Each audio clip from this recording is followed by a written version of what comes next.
Welcome to the Resonance Lab, a podcast from the Nova Method for marketing and communications leaders who care about more than just reach. This is a show for those who care about whether their message actually lands. I'm Michelle Baum, the co-founder and COO of the Nova Method, and today I'm talking with Christine Bartlett, the Senior Vice President of Marketing at Hack the Box, one of the Nova Method's clients, where she is championing a simple idea. Great cybersecurity teams aren't born in classrooms. They're forged through continuous, community-validated skills development. Christine turns Hack the Box's mission into momentum, shaping the brand and driving growth. With 12 plus years of experience in cybersecurity, including senior roles at Cisco and SonicWall, Christine is known for sharp go-to-market leadership, crisp executive communications, and making marketing measurable, earning a spot on Pavilion's 50 CMOs to watch in 2024. Outside of work, you'll often find her chasing finish lines.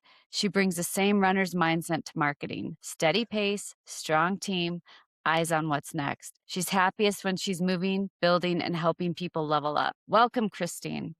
Thank you, Michelle. It's great to be here, and that's an awesome intro. Well, Appreciate it. thanks for joining us. And once you all connect with Christine, you'll find that she does run a lot. And once in a while, when Yes, she's traveling for conferences, she'll snap some photos of where she's running. I think the last one was San Francisco. So yes, yeah, one that's one way of we our can keep favorites. track of you.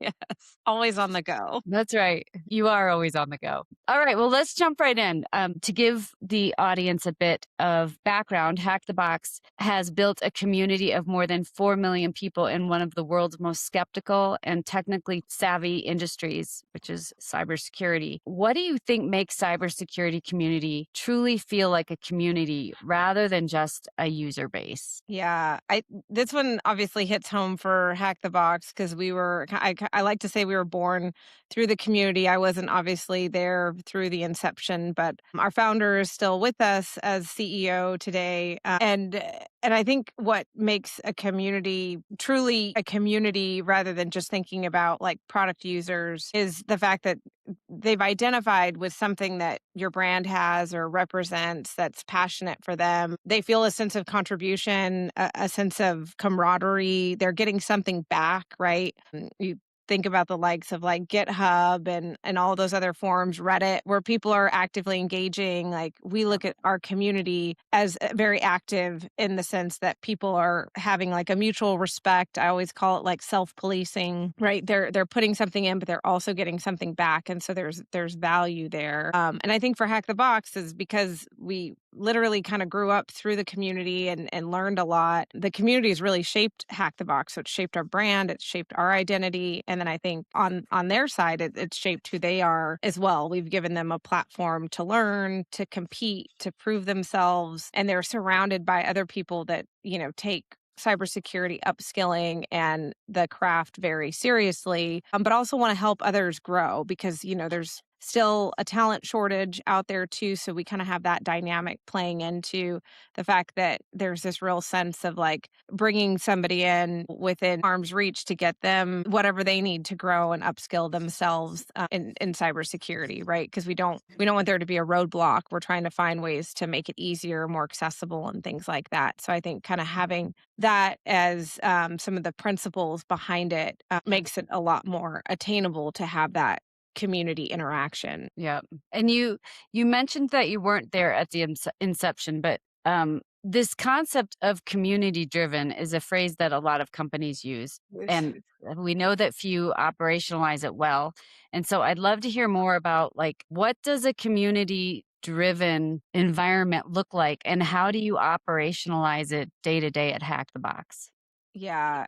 No, one of the things that I learned when I first joined Hack the Box, which I still think is so cool, and we probably don't talk about it enough, is there we have thousands of modules, content, right, that simulate threats for folks to get experience through academy labs, capture the flag, CTF activations.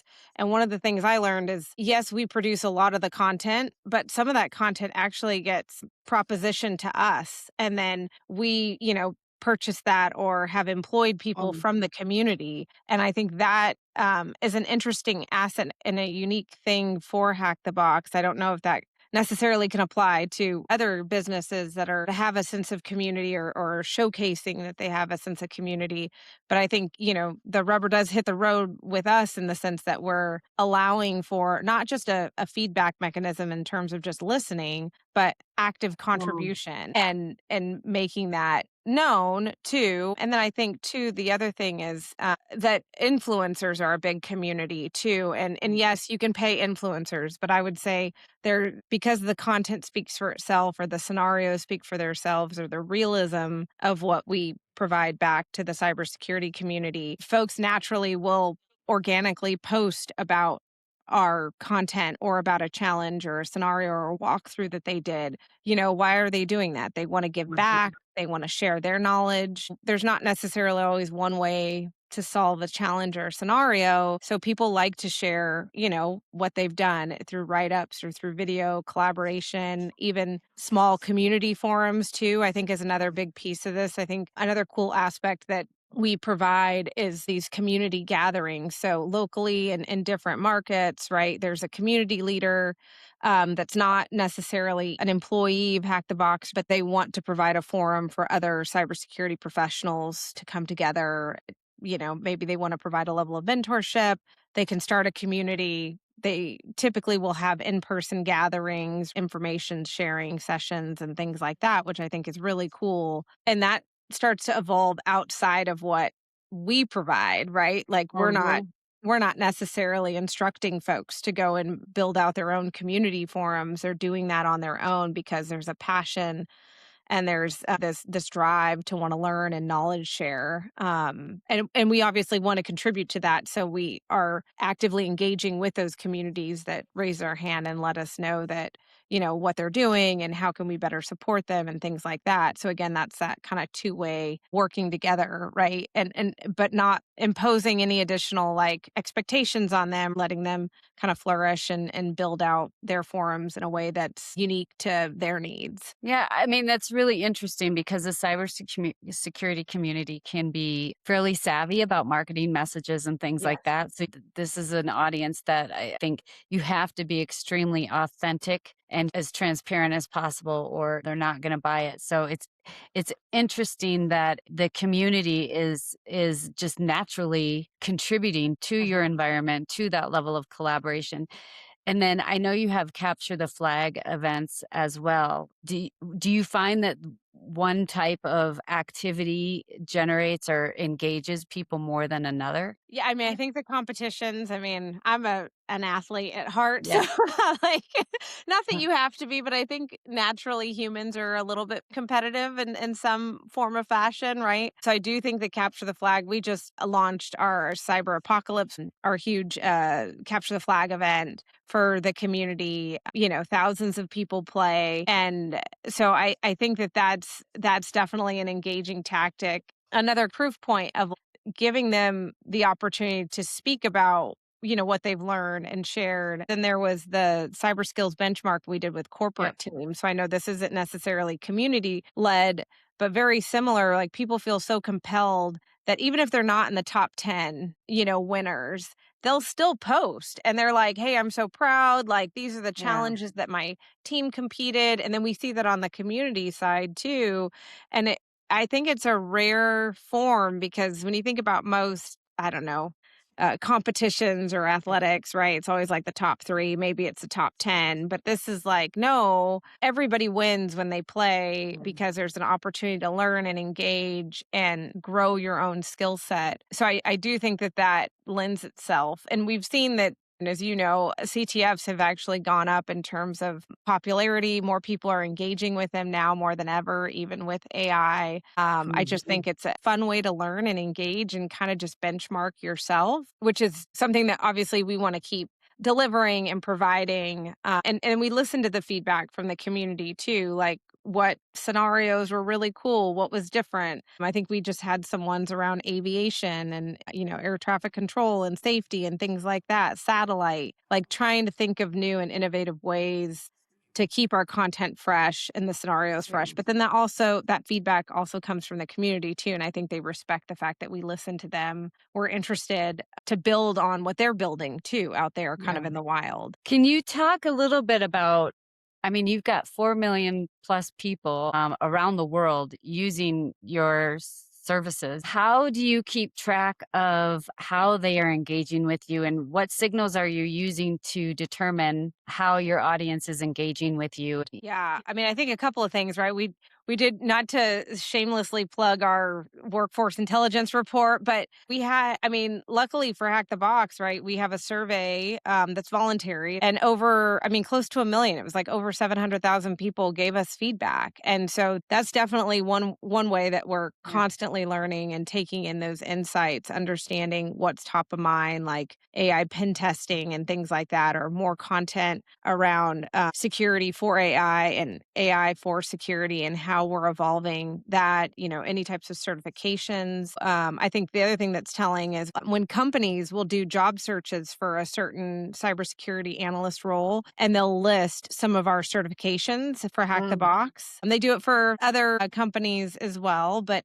that's obviously a yeah. proof point that clearly we're like a staple, that folks are looking for that when they bring on talent, which lends itself to the credibility that we provide in the market. A couple other things that, data points we look at is like what content are people gravitating towards, what scenarios, what challenges, right? What's being actively engaged with, what's not. We've had to retire things that no longer were as engaging as other things that were new, Mm, right? So we're constantly looking at, okay, what are users finding and community members finding beneficial, and then what's starting to trend out as well. So I think we kind of look for multiple signals. We also listen in on social and what people are saying on GitHub, on Reddit, like what content's resonating, what's not. Do they criticize it? And that's valid too. Like we want to pull that input in. I think that's where the credibility and the trust yeah. continues to build there, because we're not just saying, hey, we hear you. We're actively changing something or updating a piece of content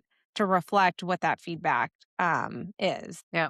And I think with such a large audience, you're also dealing with such a diverse audience from the geographical viewpoint, but also from different cultures, different Mhm. age groups, the generational differences, Yeah. as well as, I mean, you're upskilling cybersecurity professionals, and so you're also looking at a varying group of skill sets. So when you're interacting, communicating, providing education and other information to the community, how are you creating messaging and experiences that resonate across all of those different personas? Yeah, no, it's great, right? Because I think we we span the full spectrum from, I think students early in Mhm. career. There's a different message for those students, those early in career learners, right? Where the message is about access, growth, gaining confidence. Back to the community, like having a sense of belonging. Do you feel like you can go to somebody and chat? Is there a community forum like Discord? So that's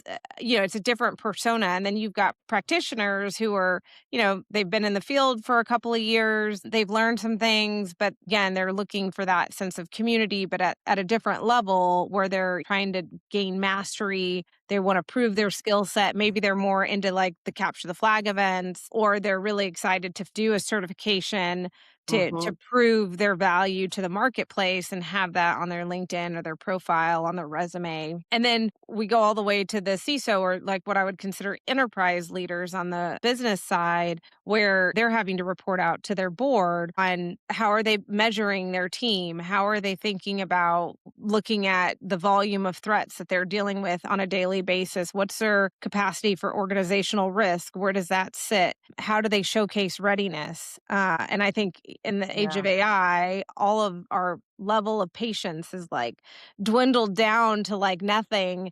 But the reality is, like, you still need a lot of core competencies built up within your team. AI is not going to solve everything. So, like, what are we doing to help support those CISOs to provide that level of support that they need? So it Mhm. spans a very wide spectrum. But I think at the connective tissue across all of it is basically your capability. Like what can you do in cybersecurity, and how capable are you, or how capable is your team, right? So from Right.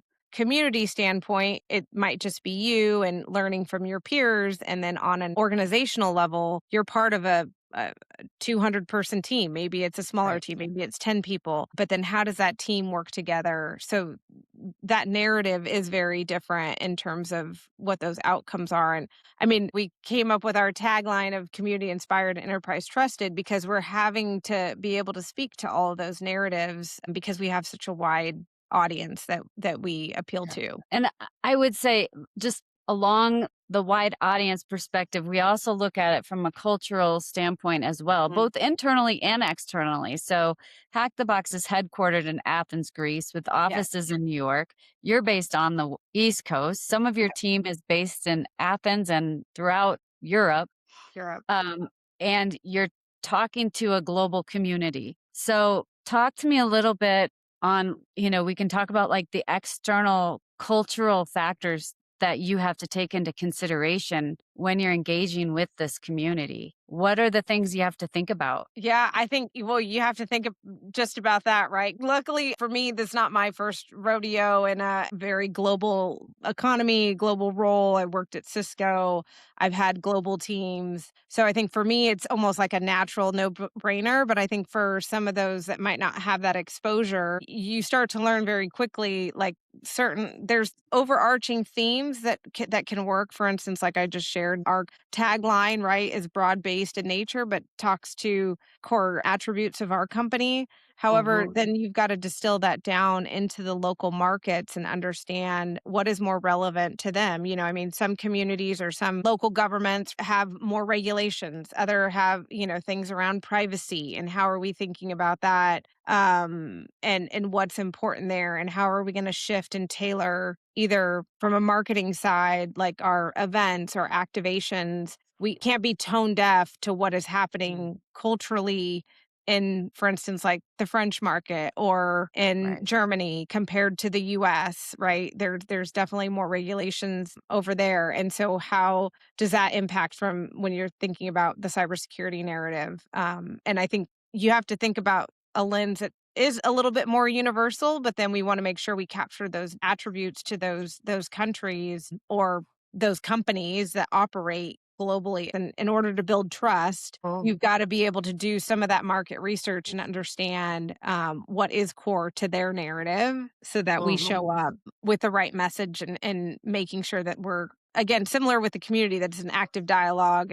It contributes to education and learning, and then we're probably also learning on the flip side too, because Right. we might not have somebody there, or we're trying to build out into that market and we want to understand what's working or what's top of mind, Yeah. so we can help further educate them and bring them the cybersecurity expertise that is relevant for their teams. Yeah. And I mean, you mentioned trust, and I think as marketers and communicators, we have a sense of belonging based on what Mhm. we do, right? There's that community. And I think cybersecurity is very similar to that. People have a sense of belonging when it comes to the cybersecurity field. How important is purpose and belonging in driving engagement for Hack the Box? Do you sense that among your community? Yeah, no, I think it's like the heart of our community and kind of what drives it, right? Because if people didn't have a sense of belonging, I don't know that they would participate or share as much. And to me, I see this sense that belonging kind of turns into identity, because especially Mhm. for the early in career folks or folks just starting out, or maybe even those getting their certifications, they're identifying with Hack the Box because we're providing them the opportunity to grow and enhance their careers, right? They're entrusting into us, and we're entrusting into them to make sure, obviously, what feedback they share with us, right, is credible and helpful to others in the industry too, so that we want to pull that in. But I think back to kind of what I mentioned about like the social posts and things like that, or what people even Mhm. say on Reddit, it becomes part of their identity. Like I've even seen articles posted on medium.com around like why Hack the Box over another competitor, and like what Hack the Box Yeah. provides. And we're not paying them to Right. do that. They just feel compelled to share, I think, as part of their identity and part of belonging. to the Hack the Box community that they feel compelled to share why they went this direction, what worked for them, and what worked for them may not work for somebody else. But the fact that we could be part of that positive trajectory that Yeah. helps somebody in their career or mentorship, we definitely want to be a part of that. And, we're also a big believer in the holistic community. It takes a little bit of everything. So, yes, competition's great. We don't necessarily expect everybody to learn everything on our community. And that's why other communities exist as well. One thing I've found even more interesting is like, you've got influencers that they're learning in Hack the Box. Maybe they've even got certified on Hack the Box, but then they go off and they create their own customized content. People would say, well, like that's competing against you. But in the grand scheme of things, we're all going to get better together. We're all trying to level up. And that goes back to the community and having a sense of belonging and having that passion to just share your insights without feeling like, oh, no, I can't share this type of thing, right? Because we want it to be productive. We want it to be a safe place as much as it can be. And so you got to be thoughtful about that, especially, we think about that every day because we're sitting around a table with over 4 million community members that are passionate and they will speak up and we want them to. Well, and I love what you said about the openness and sharing and learning together. And I am seeing that more and more across industries, especially in the past couple of years. And I have to think that AI is maybe responsible for some of that information sharing. So Is AI doing anything so far to change how you're interacting with your community at all? I mean, not from a tooling perspective necessarily. I mean, I think all of our channels still are active and relevant, right? From Reddit to Discord to LinkedIn and anywhere in between. Obviously, on the marketing side, we're trying to accelerate things and just our pace of like, can we get things out faster? Can we respond faster? Those types of things to make more efficiency. But I think there's that genuineness that we don't want to lose either because we don't want to be seen as just a robot talking to a Right. robot type of situation. So I think about, where we can leverage AI to cut out some of the tactical things that make everybody's lives easier but still bring that human piece to the Yeah. conversation. Well, I think that brings up a good conversation around, again, trust, but also transparency. And I'm wondering, what role does transparency play in earning credibility with such a technical audience? Like, especially when, we're talking about AI and security and evolving threats. It sounds like you have quite a bit of transparency just in terms of the conversations that are being had within the community. But can you talk to me a little bit more about what factor that plays? Yeah. In terms of obviously what we can share, definitely want to, and we do. There has to be a level of transparency because if there's not, then people are going to automatically assume you're hiding something or you don't purposely want to share something, right? So I think where we can try to be as transparent and get out in front of stuff faster, definitely try to. We also on the community side, we have these things called cube talks which are on Discord. I believe they're every Fridays still, where it's just an open chat. Like we just have a couple of Hack the Box experts in the room and it's not necessarily a podcast. We do a recording and we post it for sharing and Yeah. learning purposes. But I think that's an open forum that anybody can come and ask tough questions, ask easy questions. Like we're going to respond. Maybe people don't always like the answers, but at least, I see that as a level of transparency out to the community that there are humans on the other side of the Mm. computer board and we're actively listening and responding. So I think providing those channels so that people can have a direct Yeah, telephone that's great. line to your business makes it easier to do business and it just again makes it more relatable Yeah. for folks. I love that idea. I'm wondering if we can get into maybe some lessons learned that we can provide. So, for brands who are trying to build stronger audience resonance globally, what lessons from Hack the Box's approach, led by you, Yeah. to your community and trust do you think would apply beyond cybersecurity? Yeah. So, I mean, I think one is, I think we talked about this a little bit throughout, right? I look at it as like it has to be operational in the sense of there's and maybe participation's a better word, that your community or who you're engaging with, there has to be a level of participation. They have to Mhm. engage and they have to wanna doing willingly, not necessarily forced because they got a $50 gift card or Mhm. something like that, right? I Yeah. don't wanna say that's easy, but that's easier to offer up, and I'm not saying that's a bad strategy if you're trying to formulate that, but I think there's a part of it that, like, either you're driving a level of conversation, education, there's something you're offering that people are identifying with, they wanna experience it, they wanna participate with it, and then they wanna give back in some form or fashion and providing an avenue to do that and understanding what that looks like. So I would say one is the operational component as well as, like, participation, allowing those channels, those venues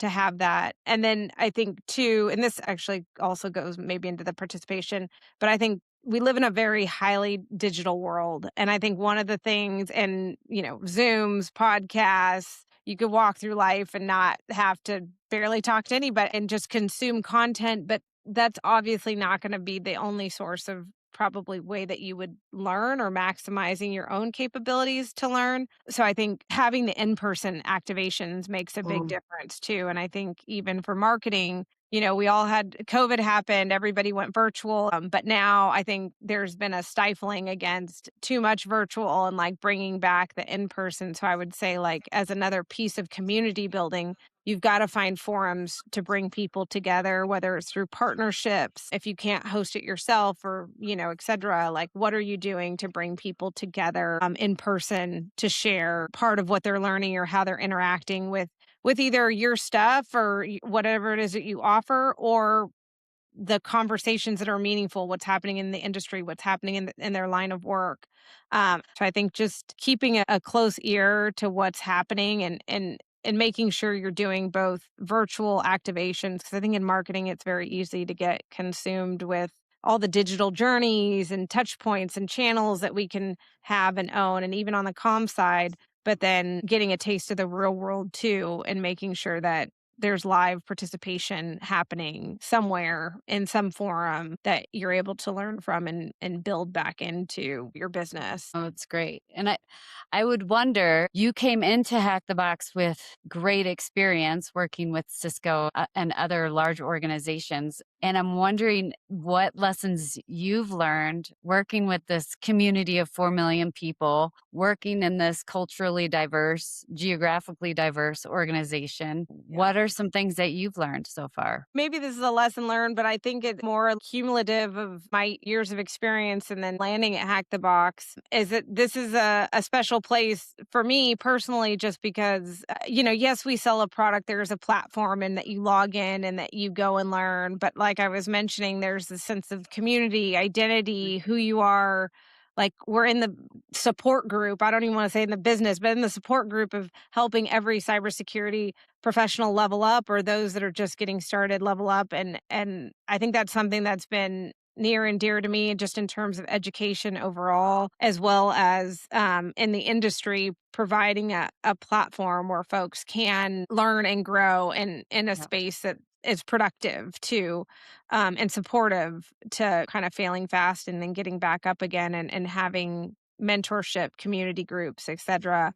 But yeah, I think for me, lessons learned is there's a lot of channels and a lot of opportunities to communicate and share Yeah. ideas, share education. But one thing that we keep coming back to is the in person, the human piece of it. We're social beings. People want to have face to face conversations. They want to hear from their peers. They want to be delighted. They want to laugh together and those types of things. And providing kind of forums for those lasting memorable moments really do matter, especially in marketing, probably more than ever, just with everything that's getting thrown at all of us left and right.